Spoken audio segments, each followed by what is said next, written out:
Oh my god. You guys seeing this? Oh my god, dude. Bruh. Bruh.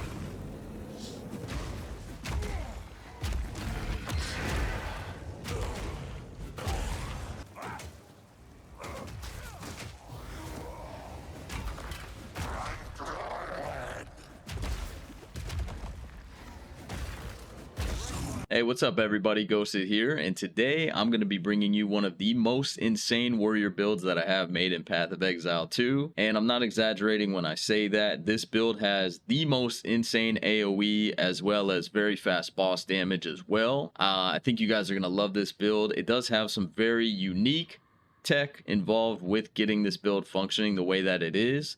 I'm going to be going over that for you guys today. So let's back up a bit. At the start of the league, I was playing Hollow Palm Monk, and I did use a lot of like Ice Strike and Shattering Palm, stuff like that, right? So when it was time for me to make my warrior build, I like to incorporate, you know, cold damage and use like the pulsar ring, the pole sucking ring. So I did have a thought, and I thought, why not incorporate some weapon swap stuff? Weapon swap is now instant. There's no delay when you do weapon swap. So I do actually use a quarterstaff to dash to enemies with Shattering Palm. So when you do use your quarterstaff to dash to enemies with Shattering Palm, this is kind of gonna like prime enemies to be frozen. That combined with Mace Strike doing a ton of like cold damage, as well as Herald of Ice and the Pulsar ring, that is going to cause these major explosions. We have a ton of AOE in our passive tree.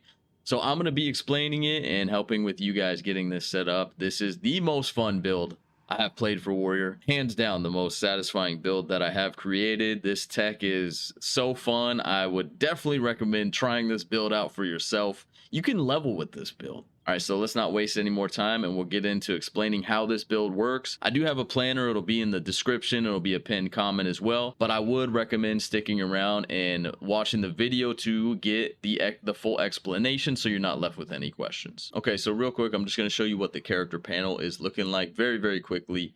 We are at 2,400 life. Not the best. You want to get it closer to 3K, but this is what I got going on at the moment. I have a ton of strength. You'll see why with the passive tree. We got a bit of dex and int as well for certain things also. I'm sitting at around 77% armor. I was at 80, but I did change some things around. We're capped on our resistances. When we do weapon swap to the quarterstaff, that does change. I'll explain that as well. And not at max block. We are almost there.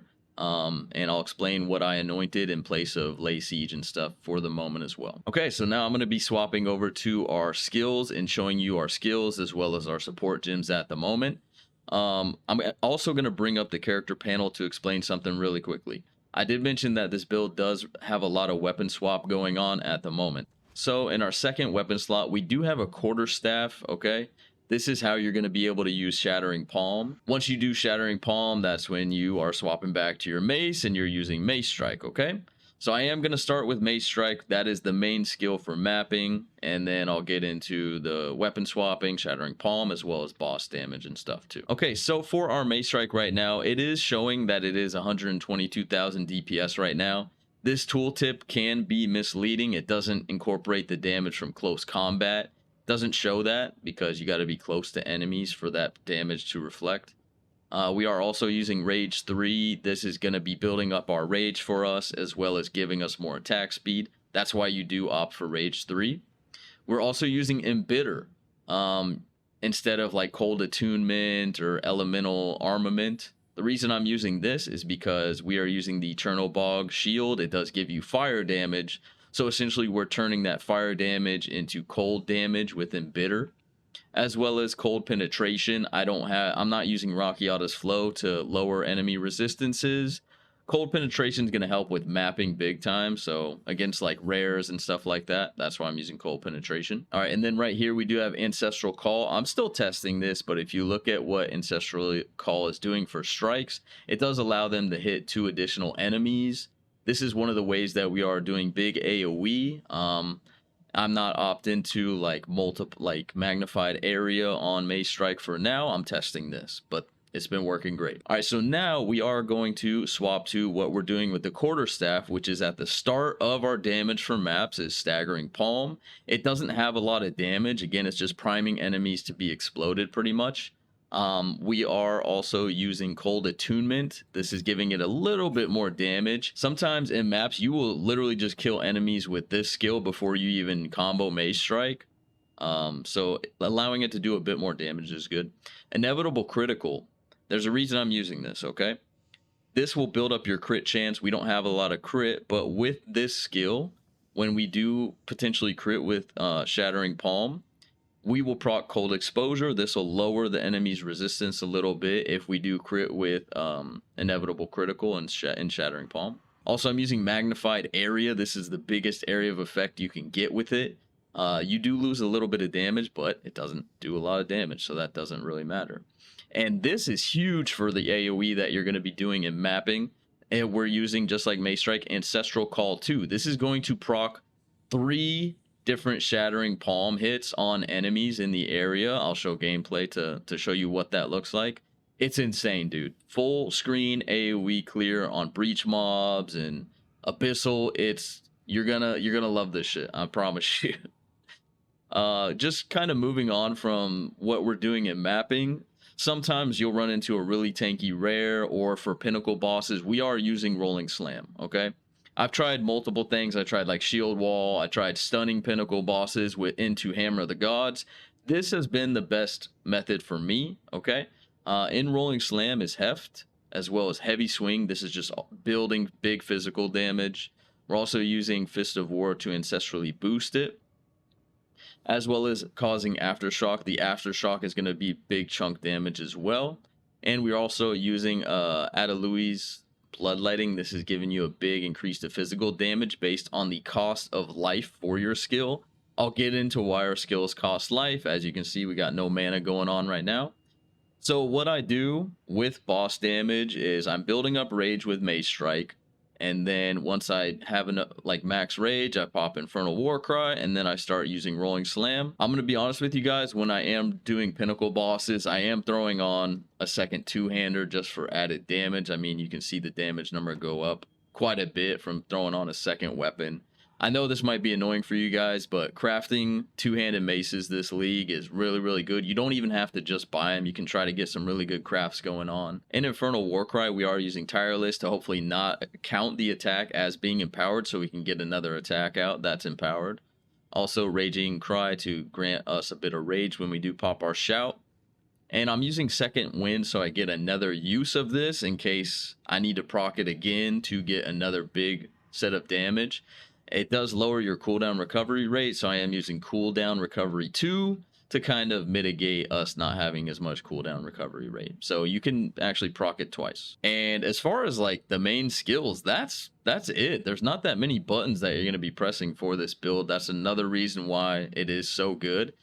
For our spirit gems, I don't have any extra spirit on gear right now. I do plan to get that in the future. That will be updated in the planner as well. But right now we are using Herald of Ice. Again, with Shattering Palm and Mace Strike, incorporating Herald of Ice is going to help cause those full screen AoEs to happen. We're using Elemental Armament on it, as well as Elemental Focus. You don't need it to do ailments, okay? Especially with the Pulsar Kiln Ring, like that doesn't matter. Also, incorporating cold resistance in maps. Sometimes enemies will have like ailment threshold and try to not proc Herald of Ice. This will kind of mitigate that. Also, we're rocking Overreach on this. The accuracy from it is going to get combated with precision, so you won't really be losing accuracy. As well as Embitter. Again, with Embitter, we're getting that extra fire damage turned to cold damage. It is a bigger upgrade than like Cold Mastery or Cold Attunement. I did check, so Embitter is working if you're using Chernobog. And then another really cool thing, like with Wind Dancer in 0.2, I created this tech where you would just allow Wind Dancer to prime enemies for stun, and then you would be able to just proc Bone Shatter without having to hit them. Again, this league, there is a lot of cold damage stuff you can do with Wind Dancer. Wind Dancer is very versatile. I do have Embitter on this, giving us cold damage for it, as well as cold penetration, elemental armament, and again, precision. This is going to help with keeping your accuracy up, as well as cannibalism. So when you are killing enemies, you're going to be recovering that a bit of life. And if your skills cost life, when you do kill an enemy, it's going to help with regenning it a bit as well. With Herald of Ice and Wind Dancer, if an enemy hits you, since Wind Dancer is doing cold damage, it's going to pop a big explosion as well. I'll show gameplay while I'm talking about that for you guys too, okay? One thing I do want to say is if you don't have the best survivability, a good way to prevent yourself from dying is to use Shattering Palm and then hit a dodge roll into Mace Strike, okay? So if you don't have great survivability, make sure you Shattering Palm, roll, Mace Strike. If your survivability is great and you don't got to worry about it, you Shattering Palm, Mace Strike, full screen blows up. If you run into a rare that's tanky, you can proc Rolling Slam. I never have to use Infernal Cry unless I'm fighting pinnacle bosses. I never use it, but yeah, so I don't even have to press that many buttons, but the AOE from this build is absolutely insane. And the boss damage, not too shabby as well. All right, so let's talk about the Ascendancy really quickly. In my opinion, one of the coolest Ascendancies in the game is Titan Warrior, hands down. And that is for this right here, Hulking Form. You get increased effect of small passive skills. So your small passives are going to get a bigger percentage. Like this right here would usually be lower. This right here would definitely be lower. It'd be about 12%. So Hulking Form is insane. We do kind of path up to this first. It does give you a bigger inventory slot. As you can see, we have this extra inventory slot. People always asking me about how I have that. That is due to Titan Warrior. So first, pathing up to Hulking Form is really good. If you need some survivability, you would come up to Mysterious Lineage to get a little bit more life. This is multiplicative life right here, 15% multiplicative. Also coming up here, with our Rolling Slam, our boss damage, you definitely want it to cause aftershocks, so increasing the chance of that happening is going to be really good for fighting pinnacle bosses. There you have it for the Ascendancy. All right, so now we're going to talk about the passive tree. You could probably have a little bit of a different passive tree depending on how many attributes you do have. Like I said, our attributes are 400 strength, 100 dex, and 94 int. I'm going to show you how I'm kind of getting that right now due to the passive tree. I'll be showing you my gear here in a sec too. So pretty much just coming down, getting melee damage, a bit of stun buildup. Damage on heavy stun enemies is going to be really good during the leveling process, as well as picking up block chance. This was something I grabbed later on. Pretty much you're pathing down to get strength, as well as getting Giant's Blood.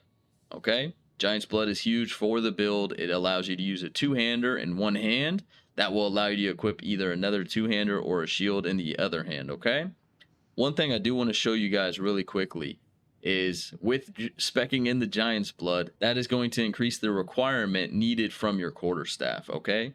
So I am using a lower level quarterstaff, and you just want to slam increased attack speed into it. If you get increased attack speed, that should help with dashing around with Shattering Palm a bit better. So I did want to just show you guys that really quick, a little bit off topic. We're spec'd into this passive tree is like built for mapping, but I didn't have to change anything for pinnacle bosses either. I'll have a different passive tree if you guys need a bit more damage for bossing. I'll have a second passive tree in the planner that I'll be showing you guys, okay? So you come down, you getting, brute strength. These are big strength nodes. Since you're spec'd into Hulking Form, you'll get a bigger number of these since they are small passives. I did come over here and I also took Blood Magic. This is for Rolling Slam and the Bloodletting support gem right here pretty much. Another really good node is to get this right here, Prism Guard. My chat told me I was dying a little bit, and my chat told me to spec into this, and it definitely helped. So shout out to my chat. Make sure you guys go follow twitch.tv/ghosted. Also coming up here, getting area of effect, big AOE as well as area attack area damage as well. This is how we're getting more damage as well as more chance for aftershocks to be caused by rolling slam right here. And then we are using an insane helmet, this helmet right here. I'll talk about it a bit more, but I want to show you. This allows you to always be surrounded. When you are always surrounded, you can spec into these surrounded nodes. I'm sure a lot of you guys have seen warriors or other builds using this. This is major, bro. This is major. This is like the new deepest tower helmet. That GGG removed from the game. They did remove that, but this is like the new variation, the new big helmet for big damage. So we're speccing into all the surrounded nodes right here. There's also surrounded nodes right here, giving you 20% attack speed is crazy. A bit of regen as well. You can get increased armor as well as increased attack damage. And these are small passives, so hulking form again is increasing that damage number for us as well. And again, more AOE, some area attack area damage. This node right here, man, this is really good. I know a lot of warriors are using this. This pretty much is allowing you to run like chilled ground and temporal chains and stuff in maps. So speccing into momentum is big. I do spec in iron reflexes. I have a little bit of evasion on my gear. You don't have to spec into this if you don't have evasion on your gear. It's going to convert your evasion stuff to armor. Also, this again, if you're surrounded, more attack damage. A big one to get this build working, hopefully you haven't clicked off the video and you're listening, because this is going to help with you being able to rock, you know, a big damage weapon with a big strength requirement.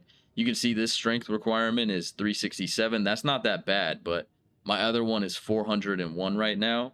And the reason it is lowered is actually from speccing into the star node right here. So if you come down here, you will see equipment and skill gems have reduced attribute requirements. I have to spec into a couple of these nodes for my build to function the way that it is. If you do get an Astra Menace amulet, you probably don't have to even spec into this. I'm not using that. I really want to have the extra levels to melee skills for extra damage. So that's what I'm using right now. Specking into the star.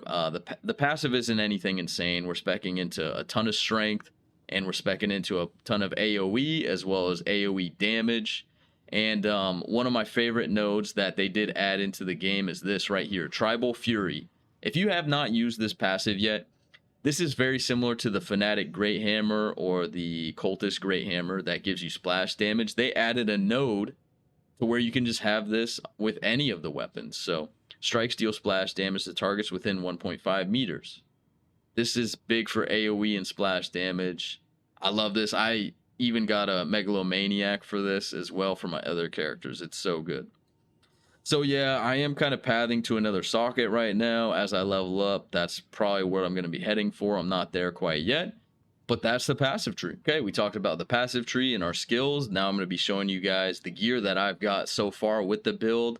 We're going to start with the helmet. This is kind of bringing a lot of things together from the passive tree. Like I showed you guys, this is the Constricting Command Viper Cap. Okay, the reason I'm talking about this first is because I want to explain what you want from this helmet and what you don't want from this helmet. Okay, the biggest thing that you want from this helmet is require 5. That is the magic number. Require 5 fewer enemies to be surrounded. Okay, so with showing you what that is you are surrounded if there's at least 5 enemies within 3 meters of you. So if it requires 5 fewer enemies, then we are always surrounded no matter what. So you will be able to use this helmet to gain benefits from all these surrounded passives all the time. And it'll show you in the tooltip for your damage as well. So you don't want require 6 fewer. You don't want 4, 3, 2, 1. You want 5. That is the magic number for this helmet to work. And then we're going to kind of swap to showing you our weapons. I mean, you want big physical damage on your weapons. As many levels to attack skills as you can get. Right now this one has 5, but it has a ton of physical damage to make up for that. It does have big attack speed. Also, we gain a percentage of damage as extra physical damage, and we get onslaught. If you're not sure what onslaught does, it gives you increased skill speed and movement speed. This is going to be big for mapping as well as bossing, because rolling slam does benefit from skill speed. So that is our main weapon right now. And then I'm kind of going to go to the next part of it, which is our shield, Chernobog shield. I'm sure if you're playing warrior, you're familiar with this. The reason you take this is it's going to give you a bit of added damage. You get some fire damage per chance to block. So the more block chance you have, the more fire damage you're going to get. So you want to max out your block chance, get it to 50. I'm sitting at 40 right now. Don't be like me. Get it to 50, okay? But like I said, for bosses, for pinnacle bosses mainly, I don't really weapon swap for like map bosses, but for pinnacle bosses, you do want to have a second two-handed weapon. It's just going to help with getting the kill quicker. Do you need to have one? No, you can kill pinnacle bosses without having it. I've done it. But for the fastest results, getting you a second two-handed it's going to help out a ton. Moving on to more important things with our gear is definitely the amulet, okay? Getting as many attributes as you can on an amulet is going to be big. You also want a big percentage of increased armor. I would shoot for around like 40% or so. You also want, I have max mana on this. You want max life. You want like max life on every piece of gear if you can. That's big for warrior of this league, since Giant's Blood does reduce your life. And also ranks to melee skills, that's going to give you big damage. The more levels to your skill, the more damage it's going to do. It works that way for like every skill in the game. And I got strength and int on it. That's helping to make the build possible. Also, I decided to go with anointing acceleration here. I know Lay Siege would be a really good choice, but since we do weapon swap to a two-hander in place of a shield for bossing, we wouldn't get that benefit of Lay Siege as much, so I decided to go with acceleration for more skill speed. It does kind of balance out the damage that you would get from Lay Siege as well. But if your damage is good enough and you don't need to weapon swap, you could just spec into Lay Siege for an anoint as well. And we're going to go straight to talking about our unique ring. This is how you're able to shatter enemies. Do you need this ring? No. But it does guarantee the big shatter effect from like Herald of Ice and Mace Strike and Shattering Palm. You can get to a point where if you have cold damage on like every piece of gear, you don't need to have the Pulsar ring. I do actually have a different ring that I swap out for it if I want to. This is going to give you more damage than the Pulsar ring, as well as like you can get different resistances and more attributes. But I haven't needed to swap it out in maps or pinnacle bosses, so I just leave it in, but you could get a second one for like bosses or something. And then this is my big damage ring, cold damage. It does have lightning damage, but as well as increased cold damage. And it also is giving me like chaos res and elemental resistances. It's good to get life if you can get life on your rings and shit too. The more life, the better for warrior right now. And then I'm going to swap to talking about our gloves. Again, levels to melee on your gloves is huge. If you can get cold damage, physical damage to attacks as well. Since our ring has lightning damage, I figured why not just get lightning damage on our gloves too for now. Also, you want max life. I keep getting mana rolls, so you do want max life. It's got attack speed and some stats as well. And for our chest piece, big armor, like if you can get a ton of armor on your chest piece, that'll help you out a ton. You want a ton of max life and resistances. Pretty much simplistic, you know. If you can get armor, percentage of armor applies to elemental damage, that's big for warrior. So if you can get that on like every piece of gear, you won't really be taking elemental damage either. But yeah, segue to the boots, increase movement speed. If you can get a specific attribute, it doesn't have to be strength. My boots are armor and evasion, so it does have dex on it. That's going to help out with attributes though. Again, you want max life. You want max life on like everything.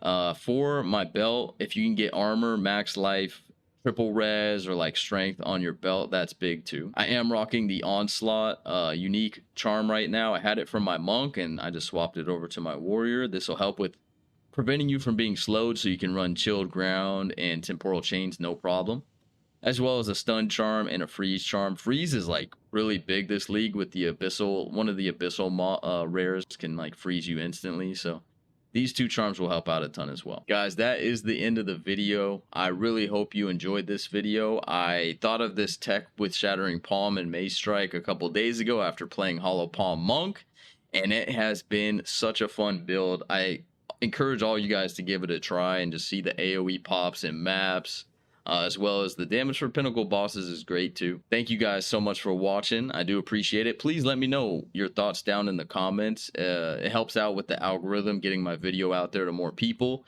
We want to help the warrior homies find some new fun builds. I think this is like a unique build for warrior players to try out, you know.